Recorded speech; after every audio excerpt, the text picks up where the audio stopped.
Vecinos, vecinas de Villa El Salvador. Hoy nos encontramos con un vecino fundador, ex dirigente vecinal, ex dirigente de la Cuaves, al igual que nuestros padres, abuelos, han formado parte de la construcción social de Villa El Salvador. Como parte del proyecto Yuyanchik, nosotros recogemos su historia en el marco de los 50 años del distrito y generar una memoria viva para acercar a los jóvenes al compromiso social y la organización comunitaria.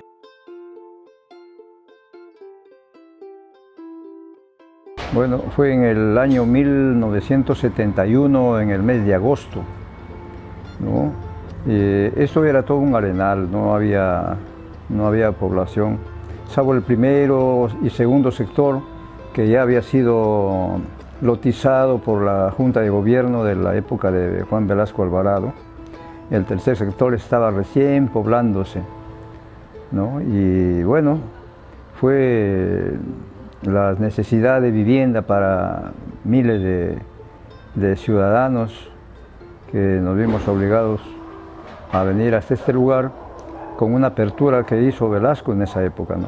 Ese fue el motivo por el cual llegamos en el mes de agosto del 71. Puro arena, era un enorme arenal, ¿no? No pensábamos que iba a ser como es ahora, ¿no? No había carretera, no había absolutamente nada, era como ir a un desierto de visita y de paseo y salirse, ¿no? Pero era para quedarse, ¿no? Como nos hemos quedado hasta ahora. Bueno, en algunos lugares se hundía la arena, ¿no? Porque parece mentira, caía lluvia, entonces eso ayudaba a que la arena también se vaya asentando. En la temporada de invierno se verdecía, crecían unas plantitas chiquitas, ¿no? y floreaban, pero eran muy chiquitas, no crecían muy alto, ¿no? Será de 2-3 centímetros de altura sobre la arena, nada más. Pero era un verdor muy hermoso que daba al arenal.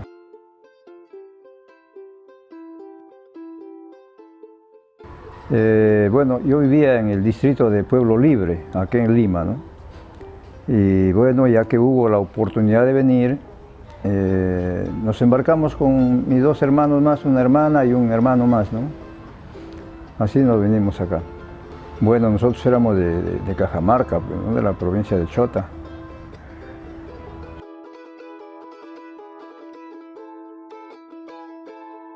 Bueno, la mayor dificultad era movilizarse a trabajar, ¿no? Porque acá era imposible, pues era un arenal ocupado por personas que teníamos que salir a trabajar a otro sitio. Muchos iban hasta el Callao, otros iban a San Martín de Porras. Yo particularmente me iba hasta Canto Grande a trabajar. Y así, el que menos que vivía acá tenía que ir a lugares muy lejanos, ¿no? Y había que salir muy temprano y no había movilidad, pues. ¿No? La mayor dificultad era eso, ¿no? Para movilizarse.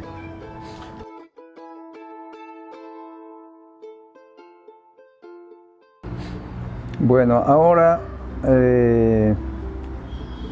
los tiempos han cambiado tanto que es fácil encontrar alquileres, ¿no? En esas épocas era muy difícil encontrar alquileres. Era muy difícil. Entonces, era suerte encontrar algún sitio para alquilar. Y en esa época habían algunos corralones que le llamábamos en esa época, que alquilaban cuartos, ¿no? Y se vivía pues con callejón de un solo caño, como dicen, ¿no? Y así era para mucha gente.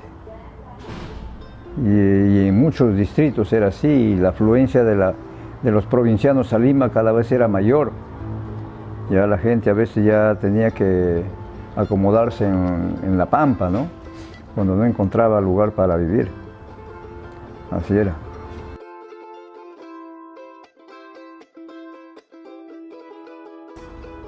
Bueno, eso fue un tiempo muy difícil porque, como te digo, era despoblado esta zona, no había muchos que vivían, y solucionar grandes problemas entre 5 o 6 que vivíamos en una manzana o en un grupo vivían 15, 20, el resto eran chozas que se paraban y ahí quedaban abandonadas. Entonces era muy poco lo que se podía hacer y se tenía que seguir en el mismo ritmo hasta cuando la gente venía y venía y venía. Entonces ya se sentía, muchos sentían ya la necesidad, por ejemplo, de que la movilidad llegara más acá, ¿no? Para poder movilizarnos al trabajo. Pero esa movilidad no entraba pues en el Arenal, se hundían los carros. Entonces los vecinos del primer sector, que ya estaba más nutrida la población, comenzaron a hacer sus actividades para comprar bolquetes de arena, de hormigón, ¿no? Y hacer el famoso ripiado que le llamamos en esa época, para que los carros puedan entrar por ahí y se acerquen más acá. Entonces eso ha sido en el primer sector. Por ejemplo, ya comenzó de la curva de Tablada, los carros llegaban casi hasta lo que era Sedapal ahora. Hasta ahí logró avanzar. Después de mucho tiempo,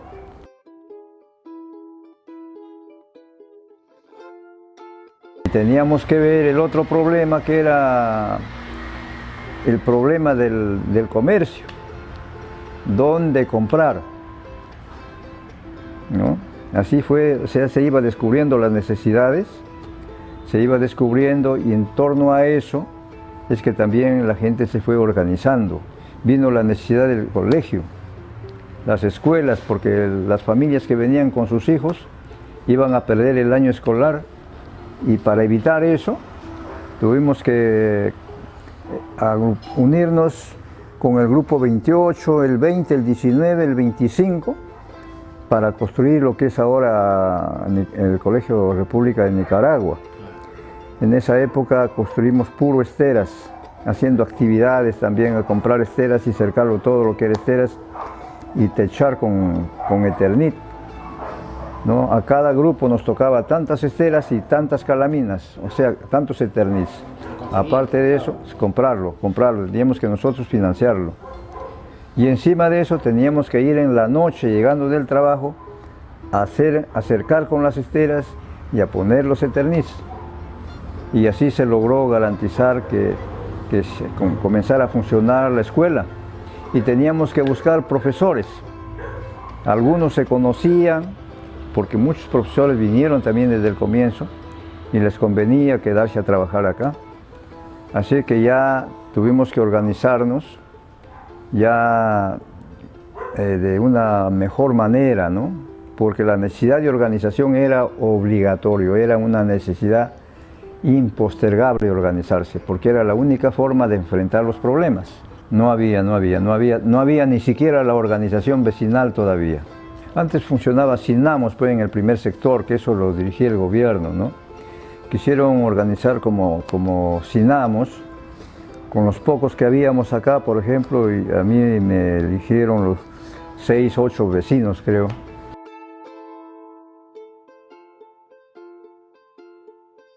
Bueno, en el primer sector seguramente ya tuvieron la experiencia con Sinamos más antes que nosotros, porque eso fue la parte que se fue organizando primero, ¿no? Después el segundo sector.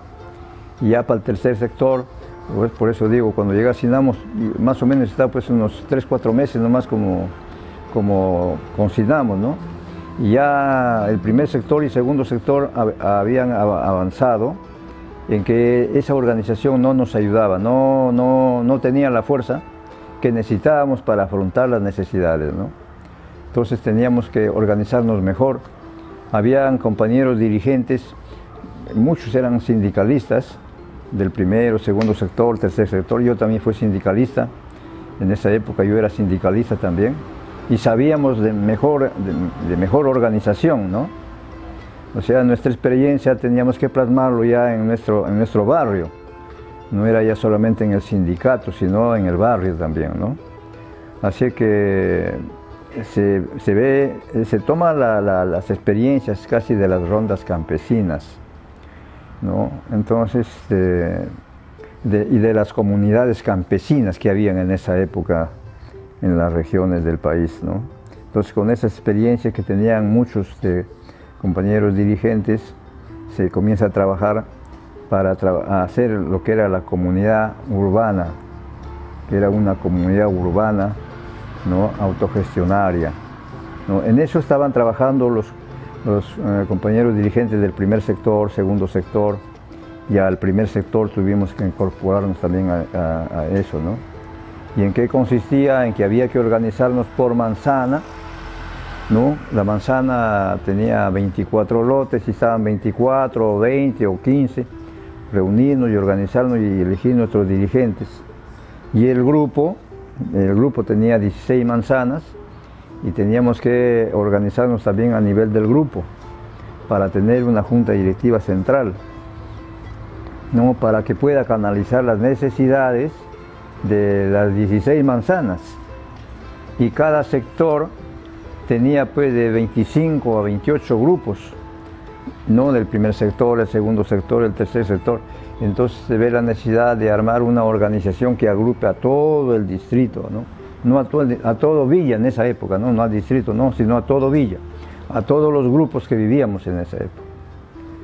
Así que en el 72 yo fui dirigente, era secretario de actas acá en el grupo 25, ¿no?, y teníamos que hacer actividades pues, para levantar a nuestro colegio, ¿no?, y también los ripiados de mejorar las carreteras, ¿no?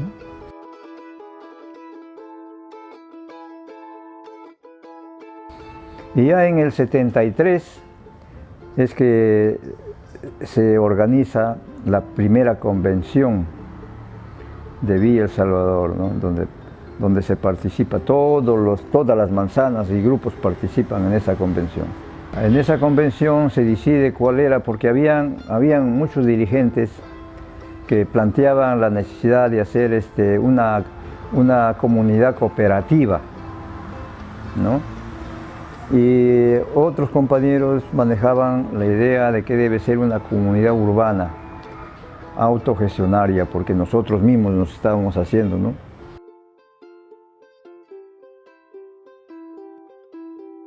Bueno, la cooperativa tiene un régimen de funcionamiento, ¿no?, que está ligado a una organización que no es muy dinámica, ¿no? Tiene muchas limitaciones para que funcione en una ciudad como la que se estaba forjando, ¿no?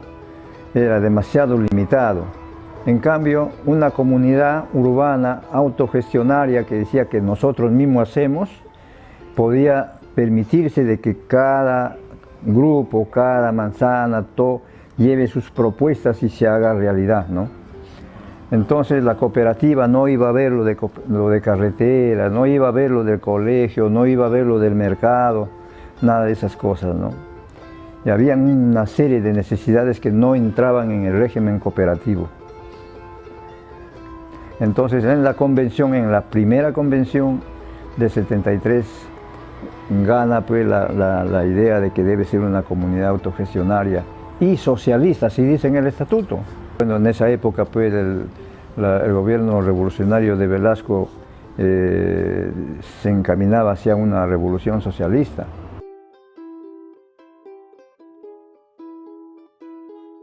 Bueno, en esa época, por ejemplo, cuando yo estaba secretario de actas, el compañero Eduardo Palacios era secretario general. La principal necesidad en esa época era solucionar el problema de los colegios. Ese era el número uno que teníamos que resolver. Así que teníamos que hacer actividades, como he mencionado antes, para poder levantar el colegio. Y también hacer los trámites, ¿no?, a nivel ya de más grupos, para garantizar los profesores, para que el Ministerio de Educación permita de que esos profesores que vivían acá sean los profesores de estas escuelas que se estaban construyendo, ¿no? Y eso se logró, ¿no? Ya con la convención había una organización ya a nivel de todo Villa que podía ir y negociar con el mismo gobierno para tener los colegios fundamentalmente, ¿no?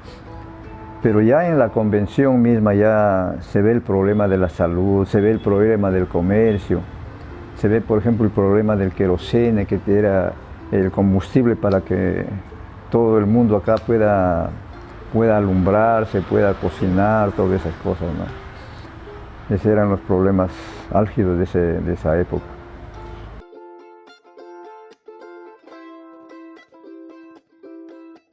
Bueno, yo he estado desde el 78 hasta el 83, he estado de secretario general, ¿no?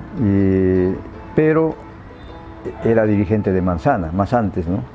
Porque para ser dirigente de grupo había que ser dirigente de manzana.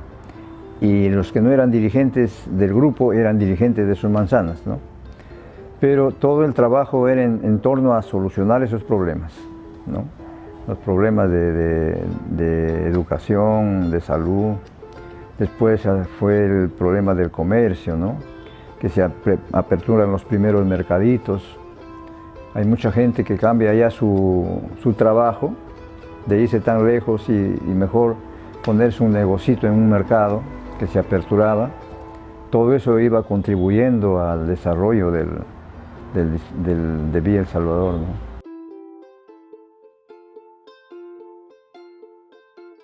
No, nadie ayudó, nadie.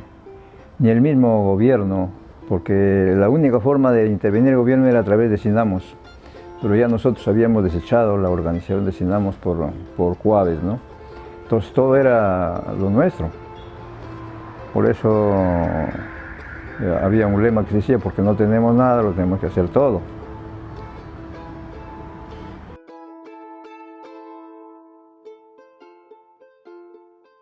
Bueno, como anécdota es que uno entraba a una choza ajena, no se distinguía cuál era tu choza. Llegabas o caminabas calculando si ya llegabas o no, pero en la oscuridad no podías ver. Si tenías tu linterna, alumbrabas y se veía todo igualito. Así que entrabas a una y cuando no entraba tu llave ahí a tu candado sabías que no era tu choza, pues.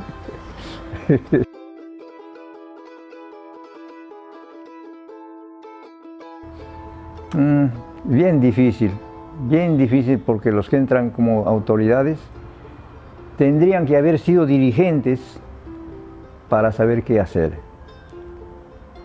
Pero como no lo han sido, ni lo van a hacer, no saben lo que van a hacer y lo único que piensan es en los sueldos. Nada más. Y en cómo beneficiarse más.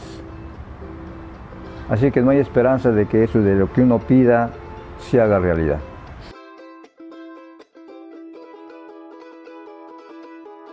El mensaje fundamentalmente para los jóvenes sería que se interesen, así como ustedes están haciendo esto, lo que ha pasado, lo que se ha vivido, ¿no? Porque lo que Villa El Salvador ha logrado es gracias a la organización, no es por el avance del distrito, ¿no? El distrito se ha venido ya para cobrar impuestos y vivir de eso, ¿no? Y cada vez mandarle más impuestos al ciudadano, pero en esa época no. Inclusive cuando se instaló la primera gestión, yo fui teniente alcalde en la segunda gestión municipal. Ahí no había ni pasajes y mucho menos dietas. Cada cual tenía que defenderse con lo poco que tenía o lo que ganaba de su trabajo, ¿no? Entonces los jóvenes, los vecinos ya de repente no se interesan, pero la juventud debe interesarse a saber qué ha sido la COAVES. Porque durante muchos años Villa El Salvador fue un modelo realmente, no solamente para el Perú, sino internacionalmente han venido muchas delegaciones a conocer esta experiencia. Ok, gracias a usted y los felicito más bien por esta iniciativa. Muchas gracias.